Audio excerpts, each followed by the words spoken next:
And what's happening in general? Yes, well, in 2018, my grandchildren were taken by a corrupt family court, and my son was their primary carer, and they just lied in the court and took the children, and that set me on this journey of trying to find out why it's so easy really to take children off families that have done nothing wrong.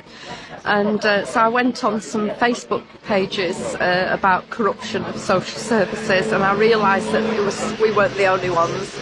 There was literally hundreds and hundreds of families that are being, and it's getting worse, that were being affected by social services and social workers coming in roughshod and just taking children and babies. They often say for at risk of a future emotional harm, which is one of their phrases that they like to use. They use psychological reports that are not real. You know, they'll do anything to take a child. And I started looking at the adoption and fostering agencies that had been set up. They're privatised now, and ours was the last one to be the whole thing over the top of the north of England to be privatised. And they're taking children through these private adoption agencies, and they're using voluntary adoption agencies, and a lot of the social workers now are privatised. They have their own companies, and they're just selling babies from one to another.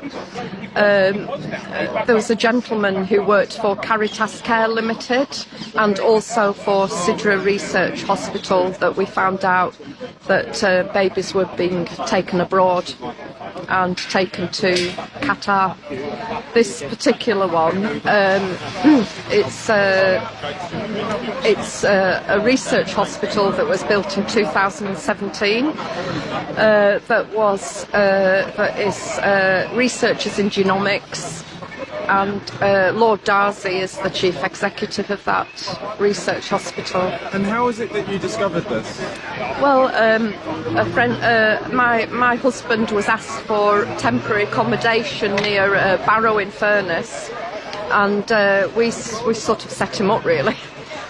Because I thought there was something not quite right. I started looking into where he was working, what he was doing, and he wanted accommodation where he was just saying he was coming up to help a failing social services, and then he asked for a family to move into this static caravan. And what did he represent himself as? He represented himself, this was his own words, he said he was like a paratrooper that came in and just reformed social services because they were failing. This is what he told my husband at his work.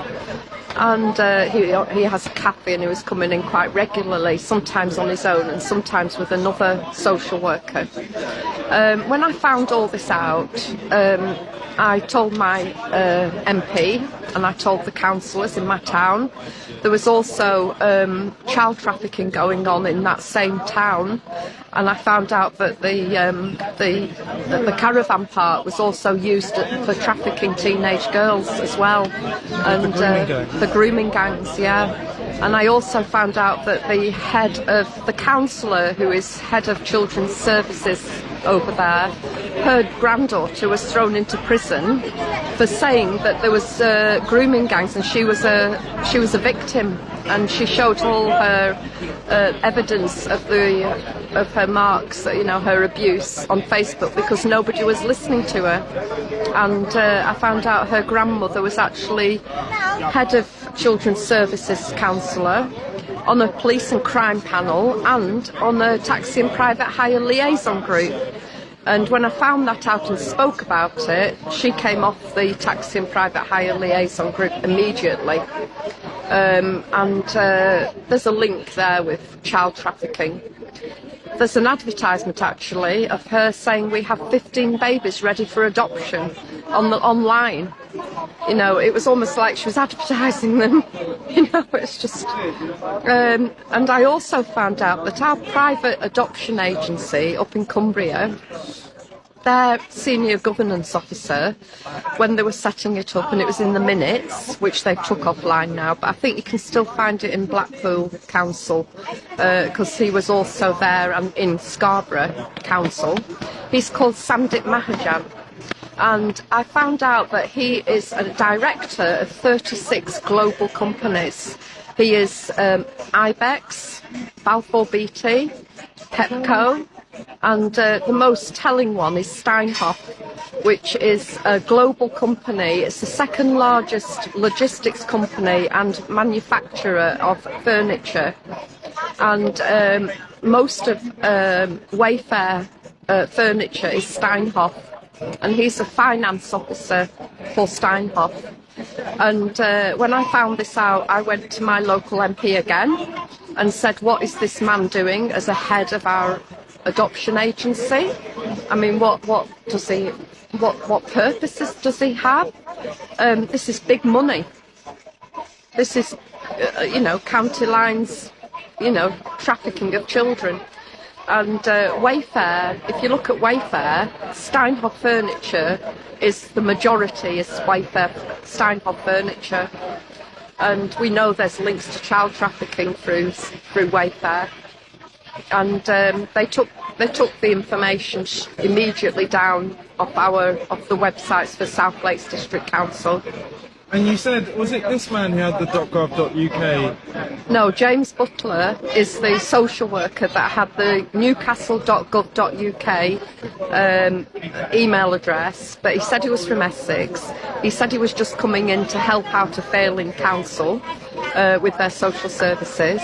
But we found out he was putting so-called families, which were social workers, into caravan sites near the towns that they were targeting. And it wasn't just Barrow, it was Morecambe, South Shields, Millen, trying to think, I said Morecambe. They were in Bayview Caravan Park, trafficking children through those caravans. And I've told the police, I gave them my information. I told my MP, I've told the councillors, I've given them all evidence that they need to see that there's privatised companies working with the council to take children. And have they done anything about it? No, they've refused to investigate. Sorry, that sun's right in my eyes now. They've refused to investigate.